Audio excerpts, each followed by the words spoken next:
Hello friends, team समरल सीटेड classes में आप सभी का बहुत बहुत स्वागत है। मैं निरंजन कुमार आप सबों का टीम समरल सीटेड क्लासेस में बहुत बहुत स्वागत करता हूं। फ्रेंड्स, आज हम लोग गणित में पढ़ेंगे संख्या की समझ को, और गणित की अवधारणा को समझने के लिए यह चैप्टर काफ़ी ज़रूरी है। तो देखेंगे कि संख्या की समझ में हमें पढ़ना क्या क्या किन किन चीज़ों का है। तो देखिए, संख्या की समझ, संख्या की शुरुआत प्राकृत संख्याओं से होती है। उसके बाद पूर्ण संख्याएं, पूर्ण संख्या में शून्य क्या है, शून्य के महत्व की चर्चा करेंगे। संख्या रेखा पर संख्याओं का निरूपण किस प्रकार से किया जाना चाहिए, बच्चों को कैसे समझाना है। पूर्णांकों की चर्चा करेंगे, पूर्णांक क्या होते हैं, ऋणात्मक संख्याओं की आवश्यकता क्यों पड़ी, ऋणात्मक संख्या क्या है, पूर्णांकों का संख्या रेखा पर निरूपण किस प्रकार से किया जाता है।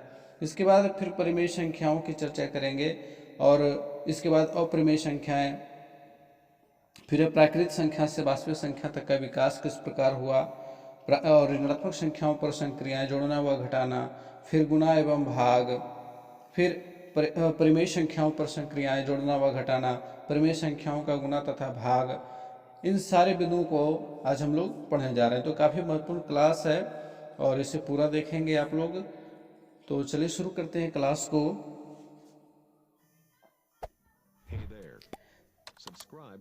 सबसे पहले समझेंगे छोटा सा परिचय। संख्याएं गणना और मापन का मूल आधार होती हैं। जीवन का कोई भी ऐसा क्षेत्र नहीं है जहां संख्या का उपयोग नहीं होता हो। और हमारा जो डीएलएड का सत्र रहा है, उस सत्र में हमने पूर्व संख्या एवं संक्रियाओं के कुछ हिस्से के बारे में चर्चा की थी, और इस सत्र में हम पूर्णांकों, प्रमेय तथा अप्रमेय संख्याओं के प्रत्यय एवं उन पर आधारित संक्रियाओं पर चर्चा करेंगे।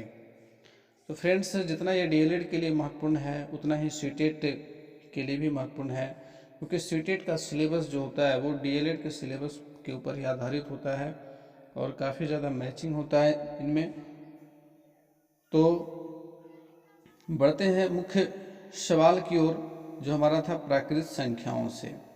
बच्चों के संदर्भ में समझेंगे कि बच्चों को किस प्रकार से समझना है और हमें बच्चों को कैसे समझाना है।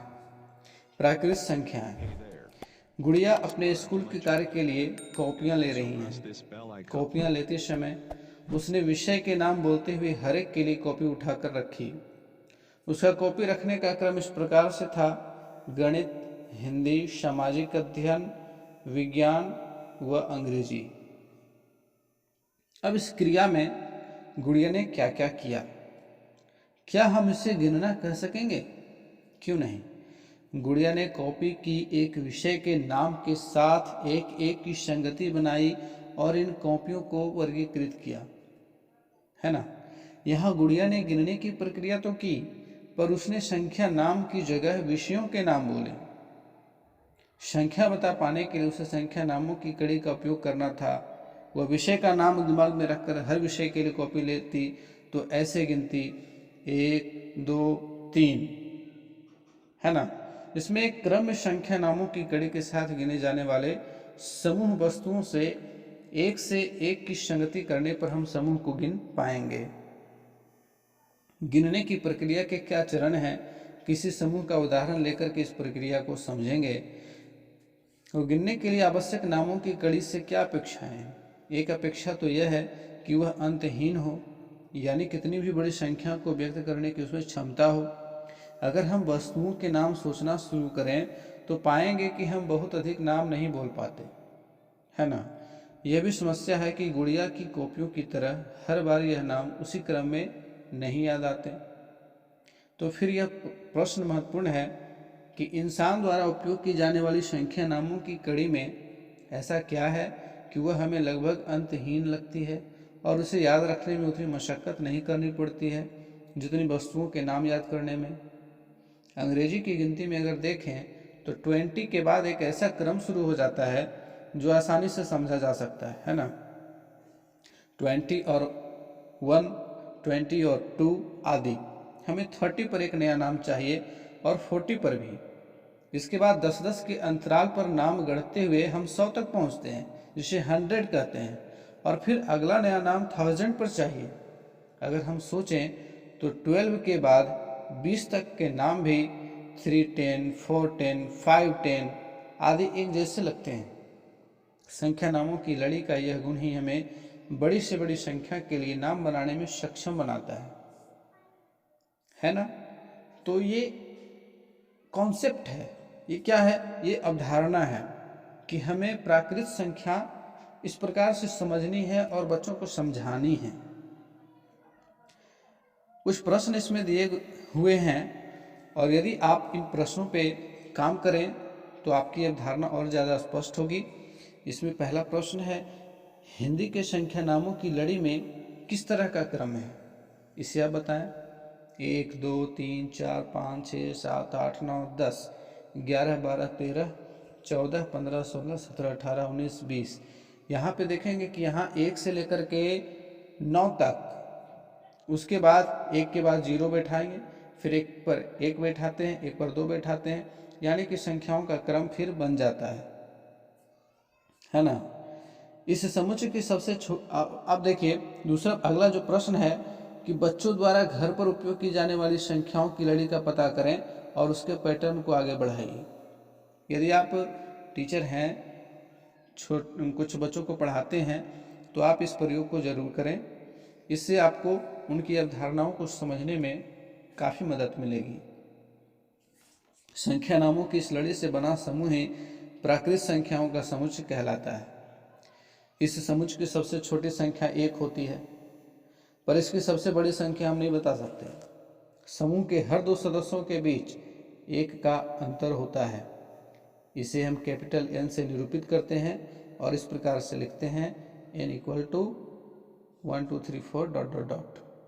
इस तरह के निरूपण और आखिर के चिन्ह, ये जो मंझली ब्रैकेट है, ये दिखाते हैं कि इसी तरह से आगे बढ़ते जाएं।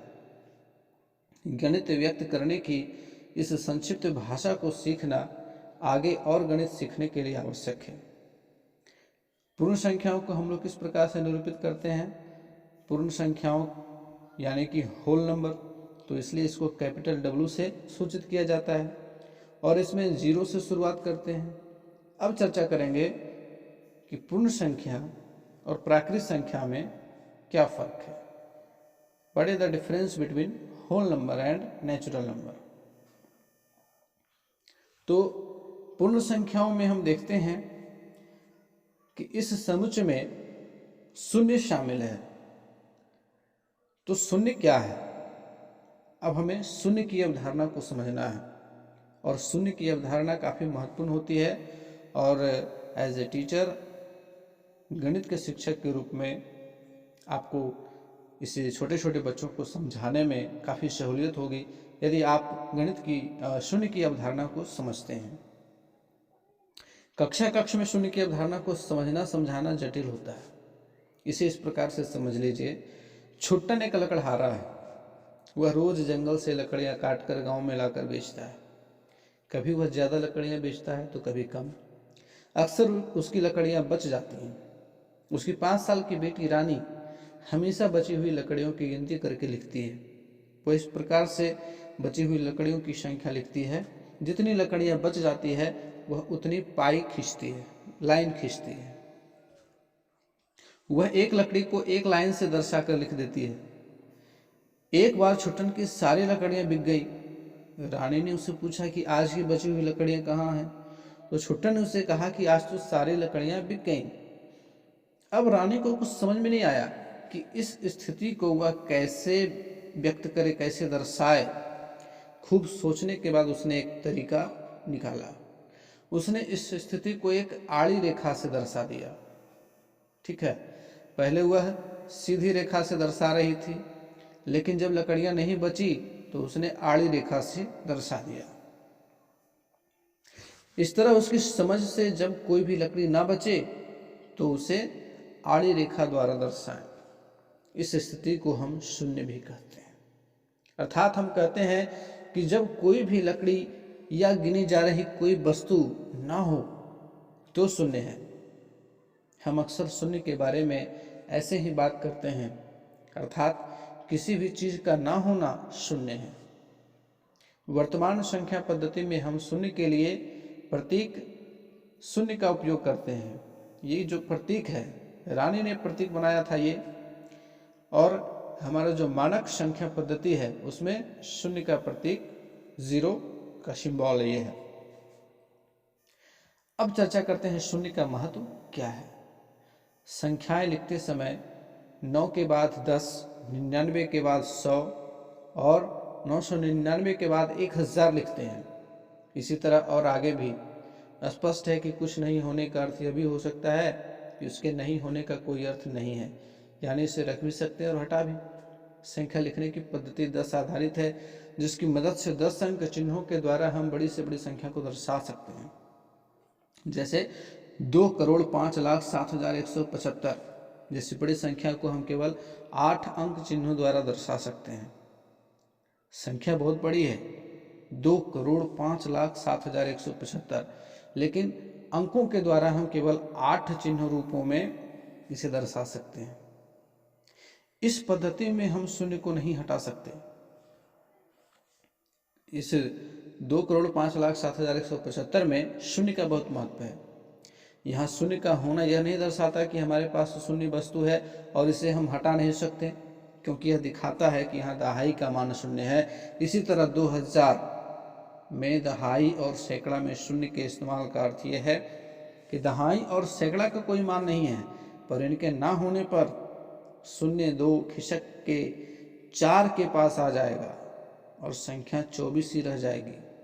हम यह देख सकते हैं कि शून्य का आविष्कार, खोज स्थानीय मान वाले हिंदू अरेबिक मान्य अंक पद्धति के लिए बहुत उपयोगी साबित हुई। पूर्ण संख्याओं के समुच्चय का पहला सदस्य शून्य है। इस शून्य का संख्या लिखने में बहुत उपयोग है।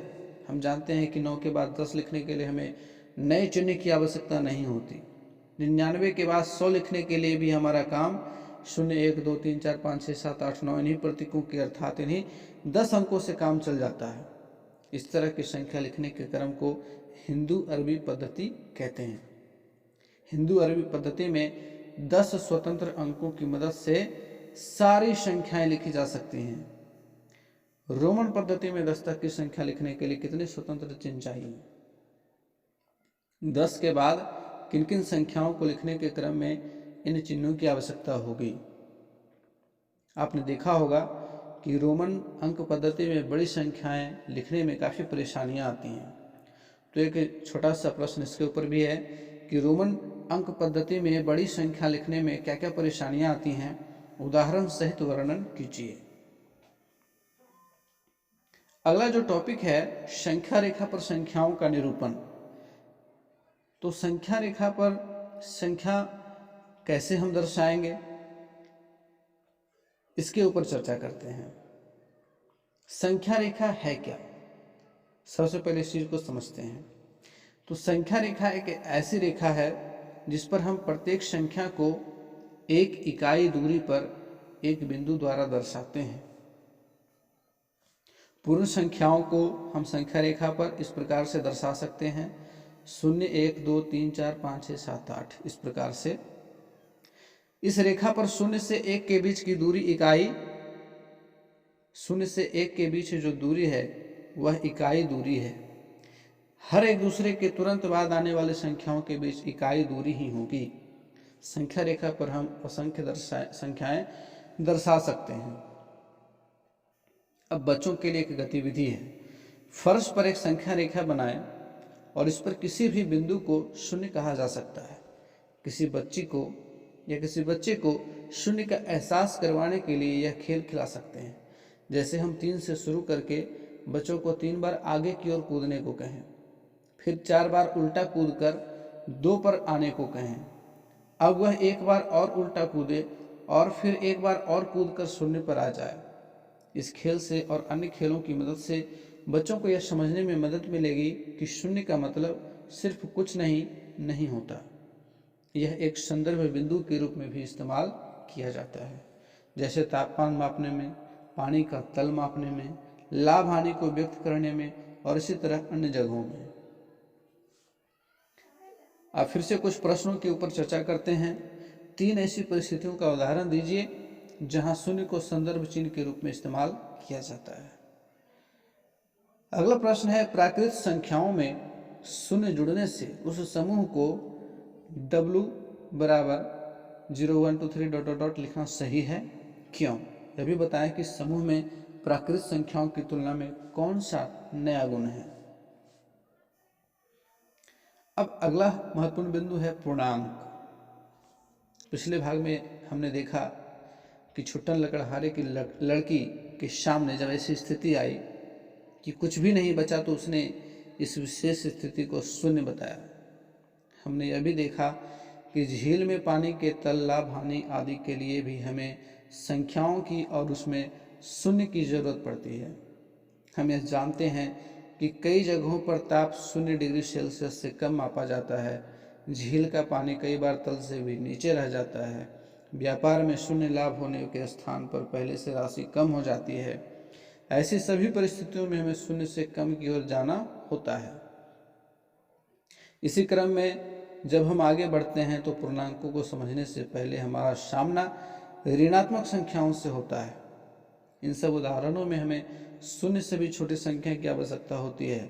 इन संख्याओं को हम लोग -1, -2, -3 इसी प्रकार से लिखते हैं। अब है कि ऋणात्मक संख्याओं की आवश्यकता क्यों पड़ी। एक उदाहरण देखते हैं। उदाहरण है कि 2 किलोग्राम दाल लेने के लिए संजीव के पास 40 रुपये थे। दाल का भाव 19 रुपये प्रति किलोग्राम से 2 किलोग्राम का दाम 38 रुपये हुआ। संजीव ने 40 रुपये दिए, किंतु दुकानदार के पास छुट्टे रुपये नहीं थे। उसने 2 रुपये बाद में देने के लिए कहकर अपनी डायरी में लिखा 2 रुपये, अर्थात उसे संजीव को 2 रुपये देने हैं। अगले दिन संजीव 1 किलो चावल खरीदने आया। उसके पास 50 रुपये थे। चावल का मूल्य था 57 रुपये। दुकानदार ने डायरी में 2 रुपये लिखा था। उसके पास संजीव के 50 + 2 बराबर 52 रुपये थे। अब भी दुकानदार को संजीव से 57 - 52 बराबर 5 रुपये लेने थे। संजीव बाकी रुपये कल देने के लिए कहकर चला गया। दुकानदार सोच में पड़ गया कि अब वह अपनी डायरी में कैसे लिखे, क्योंकि अब तो रुपये उसे लेने थे। अगर वह डायरी में लिखता है 5 तो उससे बाद में लगेगा यह रुपये तो देने हैं। इस तरह से उसने लिखा -5 अर्थात -5, मतलब उसे ये पैसे लेने हैं। तो यहाँ देखिए कि ऋणात्मक संख्याओं की अवधारणा को समझाने के लिए यह उदाहरण लिया गया कि जब दुकानदार को पैसा देना था तो उसने सीधा सीधा 2 लिख दिया कि 2 रुपये उसे देने हैं। लेकिन जब उसे 5 रुपये लेने थे तब उसने सोचा कि अगर मैं इस 5 केवल लिखता हूँ तो मुझे बाद में लगेगा कि ये तो देने हैं, क्योंकि उसका पैटर्न था। तो इसलिए उसने -5 लिखा, अर्थात यह उसे लेना है। ऐतिहासिक रूप से गणितज्ञों ने ऋणात्मक संख्याओं की जरूरत तब महसूस की जब वह छोटी संख्याओं में से बड़ी संख्याओं को घटाने लगे। जैसे समीकरण 4x + 10 = 2, इसको हल करने में यूनानी गणितज्ञ डायोफेंटस ने इस और ऐसे अन्य समीकरणों को एब्सर्ड कहा, अर्थात बेतुका, क्योंकि इसका आंसर -2 आता था और उस समय यह एक बेतुकी संख्या थी। धीरे धीरे गणितज्ञों ने नई संख्याएं निर्मित की और इस तरह के समीकरणों का हल करने लगे। इस सब से धीरे धीरे ऋणात्मक संख्याएं व उन पर संक्रियाएं उभरी। ब्रह्मगुप्त ऐसी संख्याओं के इस्तेमाल को दर्ज करने वाले पहले भारतीय गणितज्ञ थे। इस चीज़ को याद रखेंगे कि ब्रह्मगुप्त ऐसी संख्याओं के इस्तेमाल को, ऐसी संख्याओं का मतलब ऋणात्मक संख्याओं के इस्तेमाल को दर्ज करने वाले पहले भारतीय गणितज्ञ थे। उन्होंने इन संख्याओं पर संक्रियाएं लागू करने के लिए नियम भी बतलाए कि ऋणात्मक संख्याएं बनने से धनात्मक व ऋणात्मक संख्याओं के बीच फर्क करना जरूरी हो गया। लिखित संख्याओं को देख करके कैसे पता चले कि यह धनात्मक है अथवा ऋणात्मक।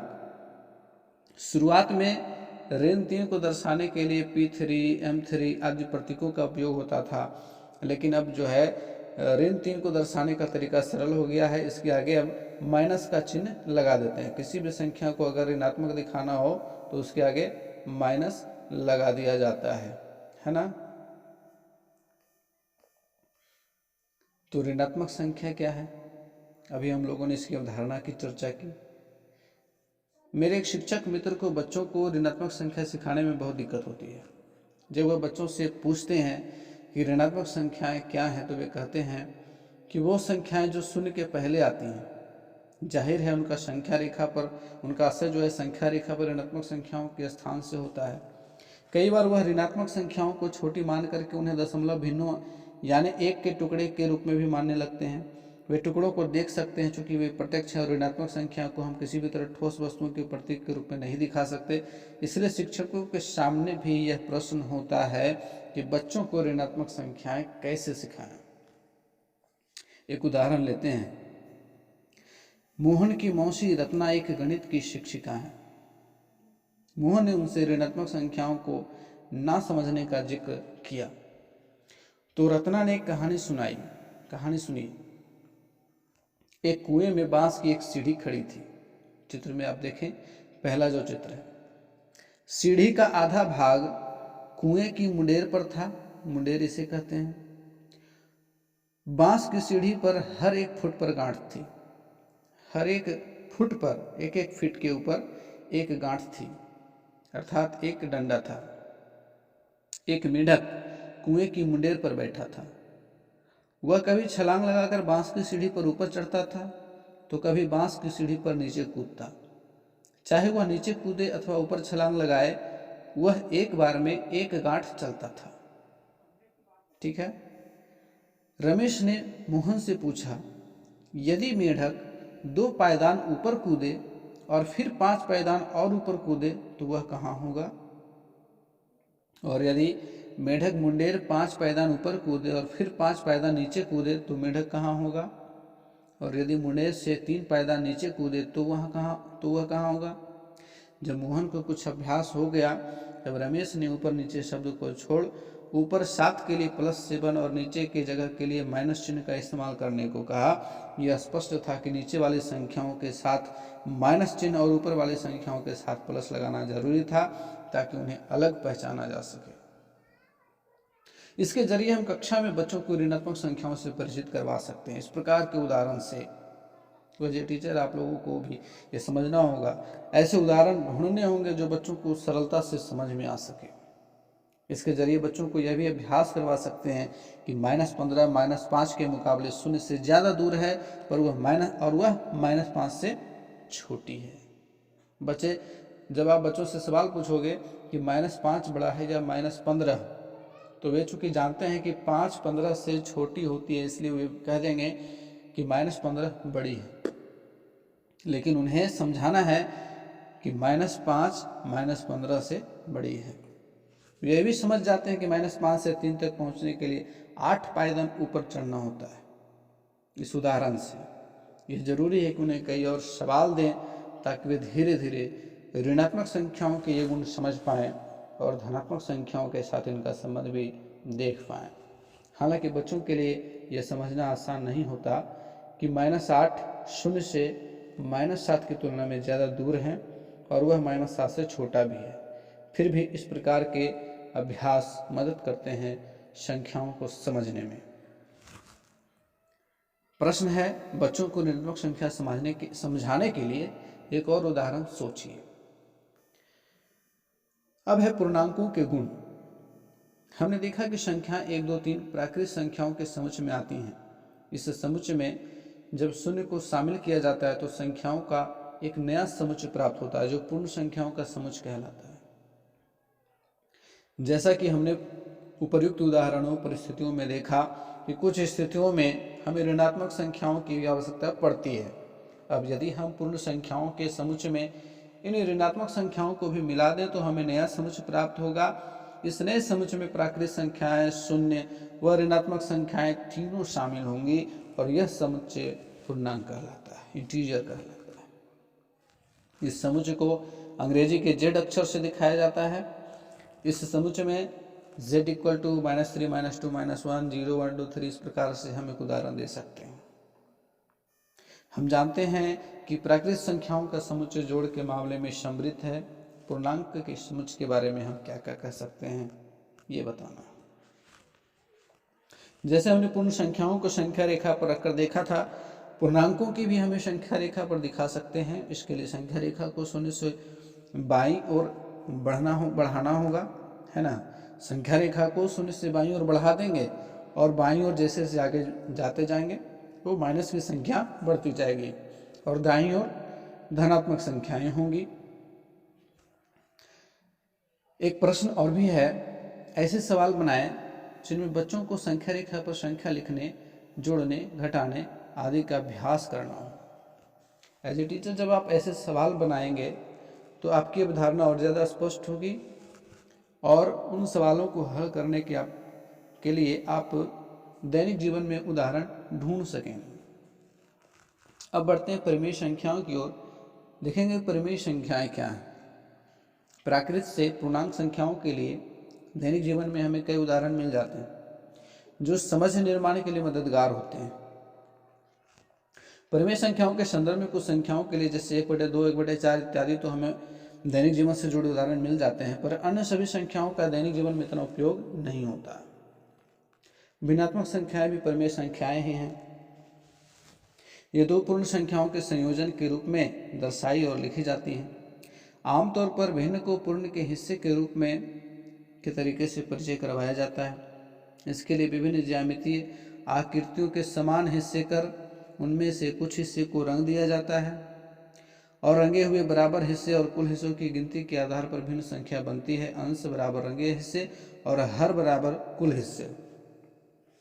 यही परिभाषा अक्सर हम संख्याओं के अन्य संदर्भों में भी उपयोग करते हैं और पूर्ण के हिस्से के अलावा इसे कई और रूपों में बच्चे देखते हैं।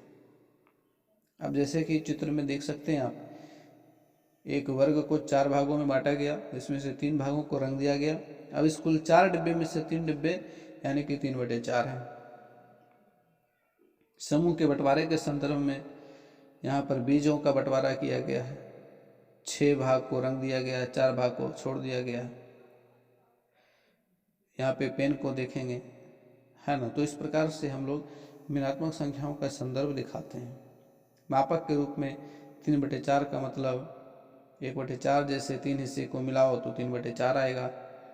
एक गणक के रूप में जैसे 1 किलोग्राम चीनी की कीमत 30 रुपये है तो 3/4 किलोग्राम चीनी की कीमत क्या होगी। अनुपात के रूप में जैसे कक्षा में लड़कियों और लड़कों का अनुपात 18:24 का है यानी 3/4, है ना। एक प्रश्न दिया गया है कि भिन्नों के विविध प्रकारों के संदर्भ में प्रत्येक के लिए दैनिक जीवन से संबंधित उदाहरण दीजिए। तो दैनिक जीवन से संबंधित उदाहरण जब आप सोचोगे तो आपकी अवधारणा और ज़्यादा स्पष्ट होगी और जितने भी प्रश्न हैं आप उन्हें हल करने का प्रयास जरूर करें ताकि आपकी अवधारणा क्लियर हो सके। और जब आपकी अवधारणा क्लियर होगी तो आप इसके ऊपर आधारित जो प्रश्न आते हैं उससे आसानी के साथ आप बना सकते हो। अब देखेंगे कि बड़ी छोटी परिमेय संख्याएं। परिमेय संख्या के साथ कार्य करते समय कई नई बातें समझनी होती हैं, जैसे इकाई भिन्न संख्या जैसे 1/2, 1/3, 1/4, 1/5 में छोटे बड़े का क्रम स्पष्ट दिखता है। इकाई भिन्न के इस क्रम में जैसे जैसे हर की संख्या बढ़ती जा रही है, दूसरी ओर भिन्न संख्या द्वारा व्यक्त की जाने वाली मात्रा निरंतर कम होते जाती है।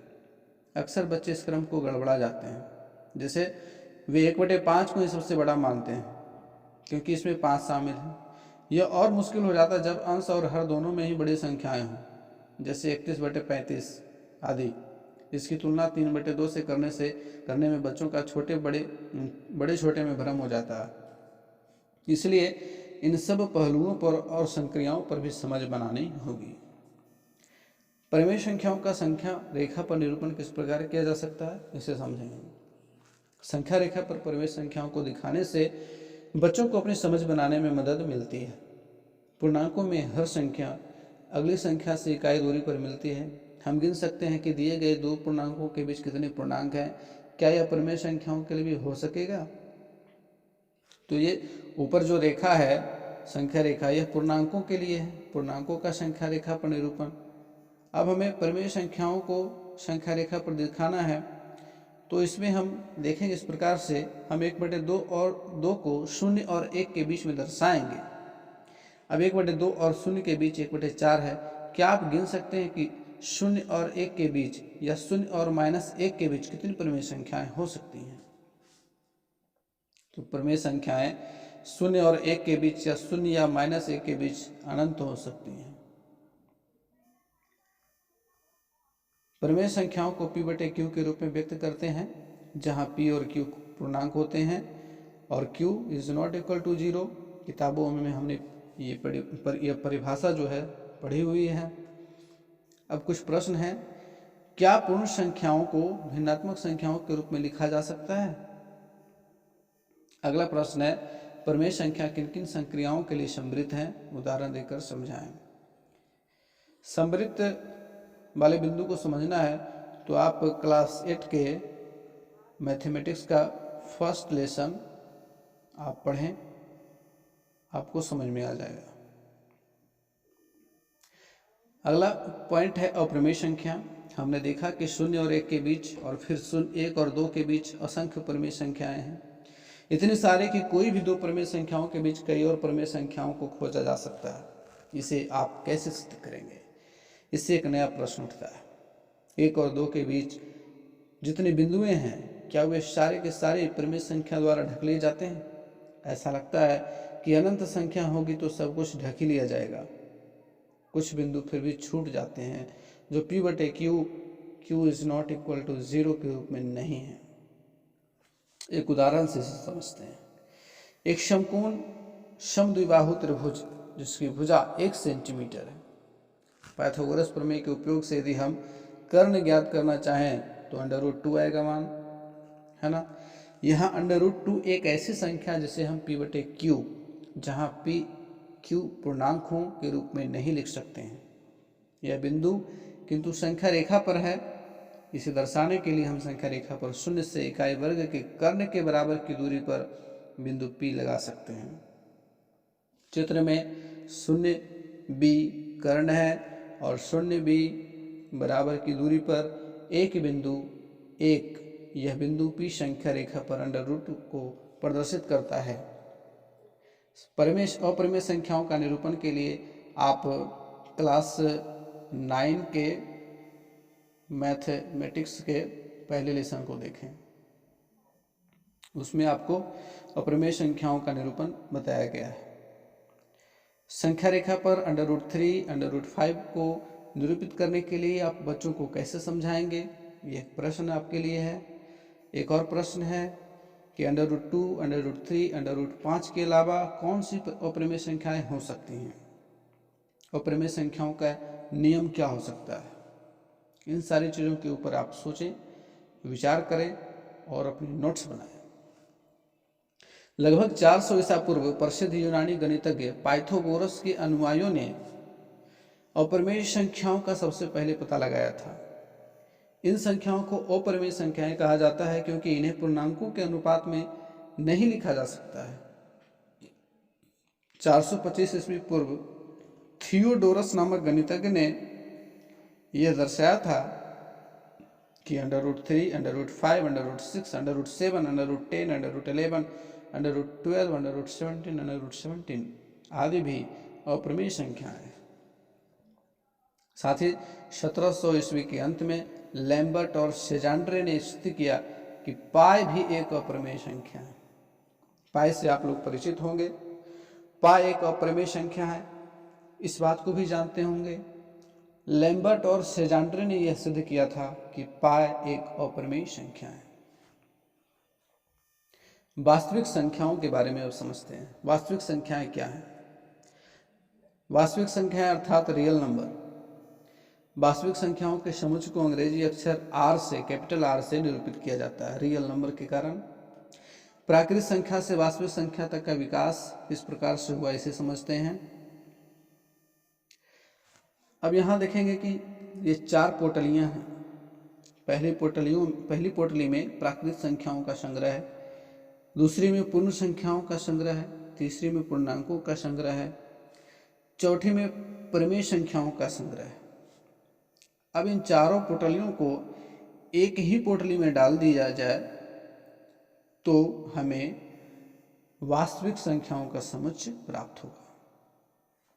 तो इस प्रकार हम कह सकते हैं कि वास्तविक संख्याओं के अंतर्गत प्राकृत संख्याएं, पूर्णांक संख्याएं, प्रमेय संख्याएं, अप्रमेय संख्याएं, सभी प्रकार की संख्याएं आती हैं।